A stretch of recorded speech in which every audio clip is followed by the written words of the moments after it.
El caso de Hania Noelia Aguilar fue una tragedia que conmocionó a la comunidad de Lumberton en Carolina del Norte en los Estados Unidos en noviembre del año 2018. Hania era una niña de solo 13 años que fue secuestrada. Uno de los primos de Hania, que estaba en su casa, se percató que un hombre encapuchado y vestido de negro se acercó de repente al vehículo en donde estaba Hania y sin previo aviso se subió a la camioneta y arrancó con Hania adentro.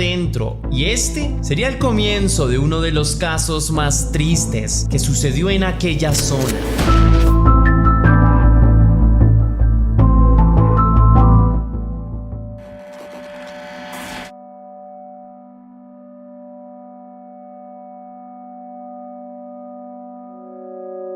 La pequeña Hania Noelia Aguilar nació el 21 de marzo del año 2005 en el estado de Alabama, en los Estados Unidos. Sus padres eran Celsa Maribel Hernández y Noé Aguilar. El matrimonio tuvo en total 3 hijas, 2 de las cuales vinieron al mundo después de Hania. Por otra parte, los padres de Hania eran de origen guatemalteco, pero emigraron a los Estados Unidos rápidamente. La situación migratoria de ellos era distinta. Mientras que la madre tenía sus papeles en regla, Noé tuvo varios problemas con migración y por esta razón tuvo que volver a su país de origen durante un tiempo. En vista de que Celsa se tuvo que quedar en el gigante norteamericano al cuidado de sus 3 hijas, buscó apoyo por parte de su familia que también residía en aquel país. Fue así como la mujer llegó al estado de Carolina del Norte, donde se estableció con sus 3 hijas en un parque de casas rodantes. Decidió ubicarse en este lugar porque allí mismo vivían una tía suya y uno de sus primos, quienes le ayudarían con el cuidado de sus pequeñas. Las condiciones materiales y económicas en este parque de casas rodantes eran bastante precarias. La región estaba habitada mayoritariamente por hispanos, migrantes y personas de escasos recursos. El estado del parque en términos urbanísticos no gozaba del cuidado y la atención necesaria,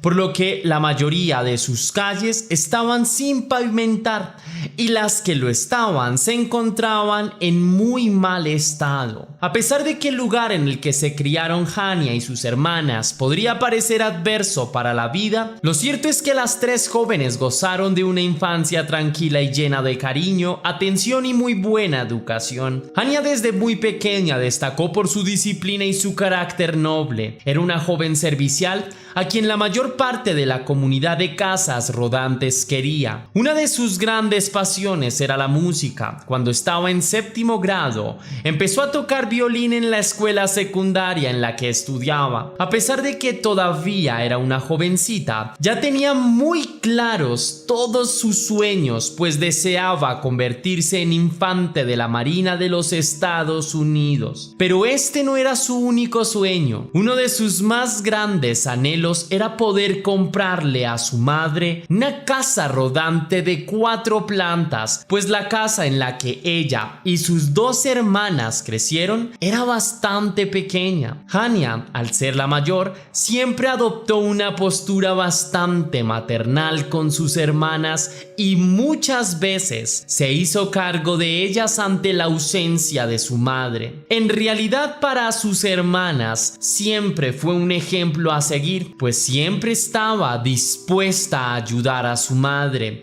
pues entendía muy bien que la situación en la que vivía era bastante difícil, por tanto, siempre quiso ayudar.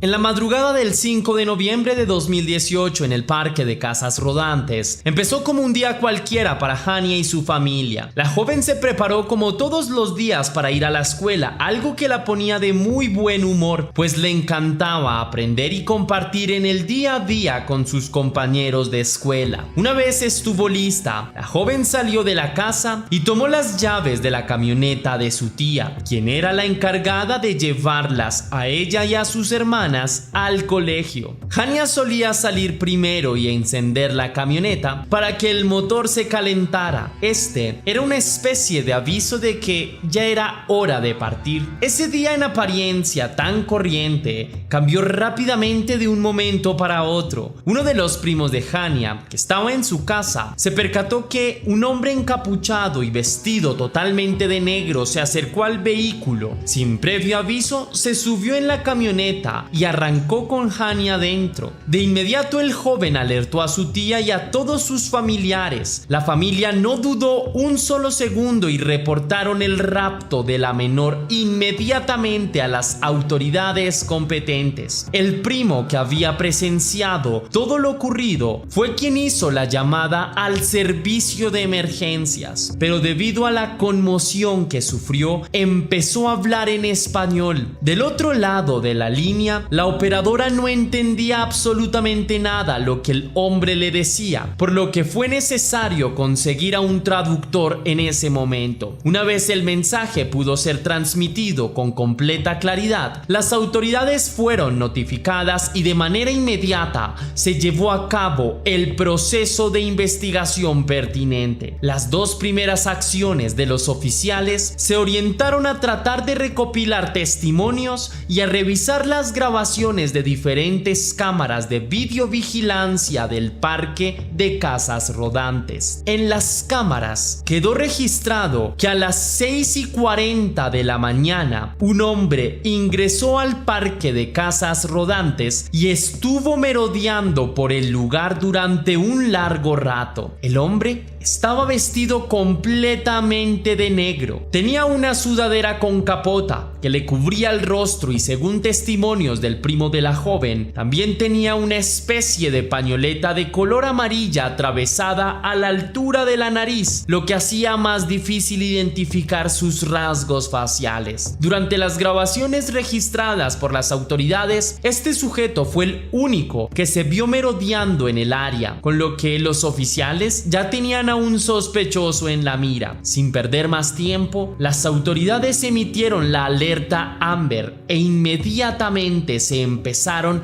a adelantar enormes operativos de búsqueda para dar con el paradero de la camioneta, del sospechoso o de la víctima. En cuestión de horas, millones de personas de todo el estado de Carolina del Norte tenían el boletín de secuestro de Hania en sus celulares, dispositivos móviles y en las pantallas de los principales medios de difusión masiva. Adicionalmente, se ofreció una recompensa de $30,000 a cualquier persona que brindara información valiosa que permitiera la captura del sospechoso o permitiera dar con el paradero de la víctima.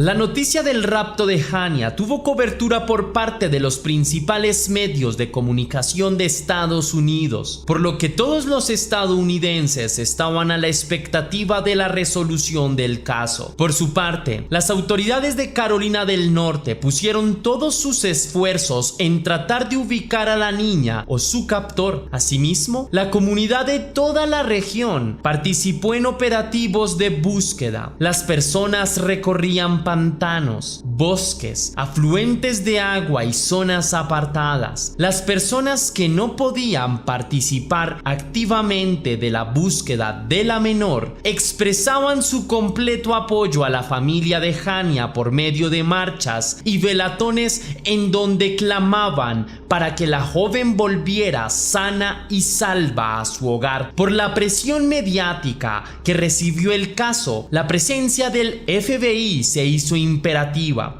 A pesar de ello, durante los 2 primeros días de búsqueda, los avances fueron relativamente pocos. La frenética búsqueda empezó a dar resultados a partir del 3er día, cuando la camioneta en la que fue raptada Hania fue hallada por las autoridades en un terreno prácticamente baldío y alejado de las principales carreteras. Naturalmente, la camioneta fue inspeccionada de manera minuciosa por parte de los investigadores en el caso. Al interior de esta se descubrieron 17 prendas de ropa, entre ellas estaban la camisa, los pantalones y las prendas íntimas de la menor. Este evento alertó a las autoridades y a toda la comunidad que seguía el caso, pues parecía ser una señal evidente de que la menor había sido agredida íntimamente. Por otra parte, las autoridades también registraron la zona en la que fue hallada la camioneta para tratar de determinar si habían rastros sobre el atacante o la víctima, pero no se hallaron pistas significativas. Las prendas de ropa de Hania fueron enviadas a un laboratorio forense para tratar de determinar si en ellas había ADN del agresor. Aunque se descubrió que estas sí contenían material genético, las pruebas tardarían bastante tiempo en llegar. Pese a ello, los investigadores no se rindieron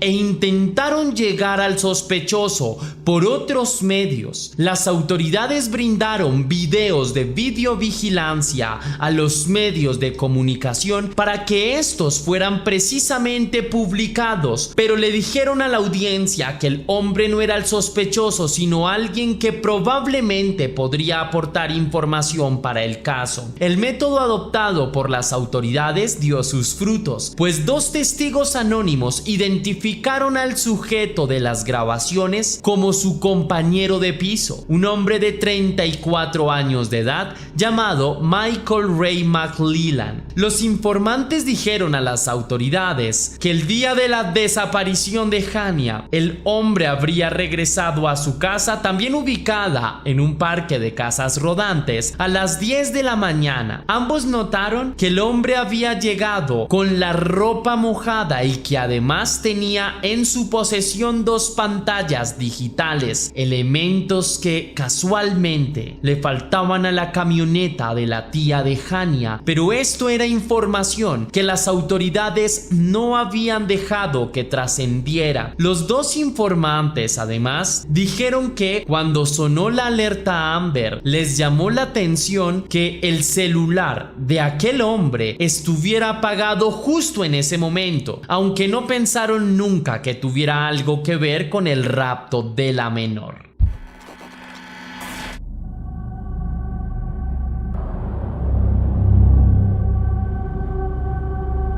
Naturalmente, las autoridades se interesaron de inmediato por este sujeto. Al revisar sus antecedentes, notaron que el hombre había pasado 9 años de prisión por un delito por agresión grave con arma letal. También tenía antecedentes por robo en primer grado y porte de armas. El sujeto salió en libertad condicional desde principios de 2016 y al parecer durante un tiempo su actividad criminal estuvo en suspenso. Las autoridades querían interrogar al sujeto y dar con su paradero, sin embargo, se sorprendieron al darse cuenta de que el sujeto en ese momento ya estaba tras las rejas, aunque no por el crimen de Hania, sino por un incidente aislado. Al enterarse de esto, los investigadores se dirigieron a la cárcel para entrevistarlo. 24 horas después, el sujeto fue imputado por los crímenes de secuestro en segundo grado, posesión de un arma e intento de robo. Al parecer, el hombre no aceptó su implicación en el crimen de Hania, por lo que tampoco reveló el paradero de ella. La captura del principal sospechoso no fue comunicada a la población norteamericana. Según las autoridades, esto con el objetivo de que las labores de búsqueda no disminuyeran. El jueves 27 de noviembre, la peor noticia finalmente llegó. El cuerpo sin vida de Hania fue hallado. Se encontró sumergido a más de 1 metro de profundidad en una zona pantanosa ubicada aproximadamente a 13 kilómetros de su casa. La noticia tomó por sorpresa a la familia de Hania, quienes mantenían la esperanza de que la niña volviera sana y salva a casa. Tras esto, el cuerpo fue llevado a medicina forense, donde se le practicaron las pruebas necesarias. Debido al estado de descomposición del cuerpo, no se pudo determinar cuál fue la causa de su muerte, aunque los médicos sugirieron que había sido producto de asfixia mecánica por presión en el cuello. Lo que los exámenes sí revelaron es que la menor fue víctima de abuso. En el lugar en el que fue hallado el cuerpo no se encontraron pistas contundentes de su agresor. La investigación siguió su curso, sin embargo, las autoridades no informaron a la ciudadanía que el sospechoso ya había sido capturado.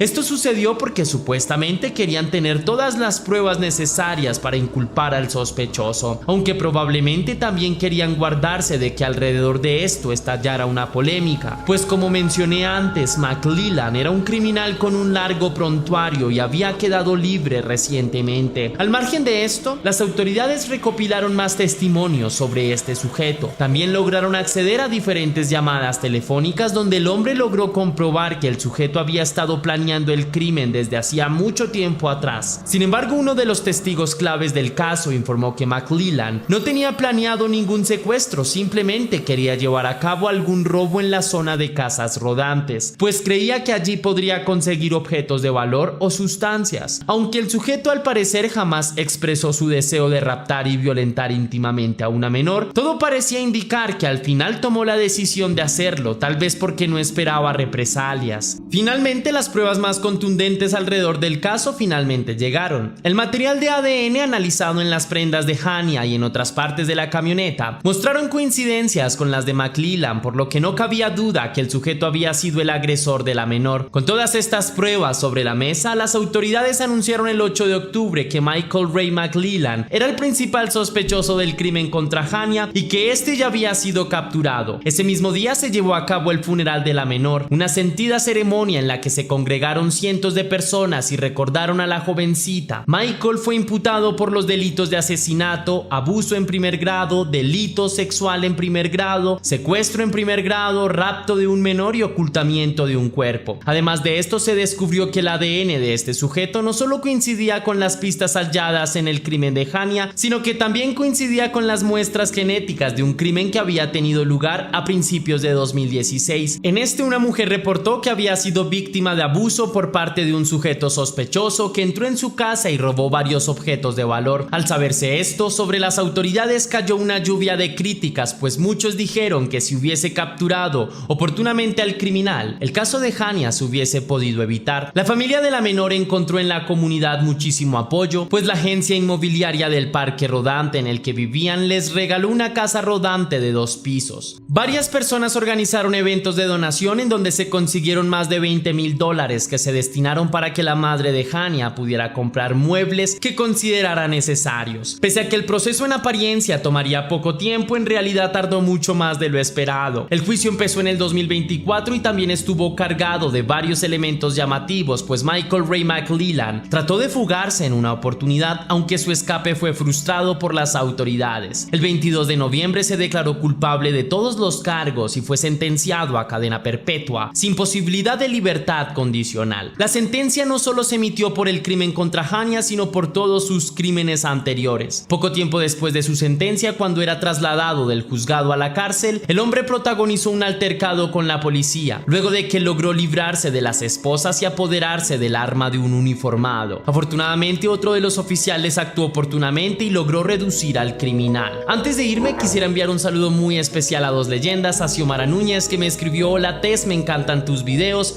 Siempre lo veo y te deseo lo mejor y que la pases bien en las fiestas. Muchas gracias por tu deseo y tu mensaje, lo aprecio mucho. Te envío un gran abrazo, mi leyenda, y te deseo un feliz año. También quiero saludar a Alma Martínez, que me escribió: me encantan tus videos. Amo cómo desarrollas los casos, me encantas, gracias, muchos éxitos para ti. A ti por verme, me emociona saber que disfrutas de mi trabajo, te envío un beso y un gran abrazo cósmico. Si te gustó la investigación de este caso, mi querida leyenda, déjame saber con tu misterioso like. Si quieres y si puedes hacer una pequeña donación para la producción de Tess Misterios, estaré enormemente agradecido. Lo puedes hacer de 2 formas distintas. La primera, con el botón de super gracias que se ubica allí abajo, justo al lado del botón compartir, o también vía PayPal, ya que tienes el link en la descripción y en el comentario fijado. Si lo haces de cualquiera de estas 2 maneras, recibirás un agradecimiento personalizado y un saludo de mi parte para un próximo video. Recuerda seguirme en mis páginas de Instagram, Tess Misterios, donde podrás ver mi vida personal si es que te interesa o si me quieres sugerir algún caso, y Soy Tess Misterios, donde estoy subiendo casos de true crime por si es de tu interés y por si también los quieres ver en otra red social. Ahora sí, sin más que añadir, recuerda que las dudas te acompañan, mi leyenda, que somos misterio y que tú y yo nos veremos en un próximo caso.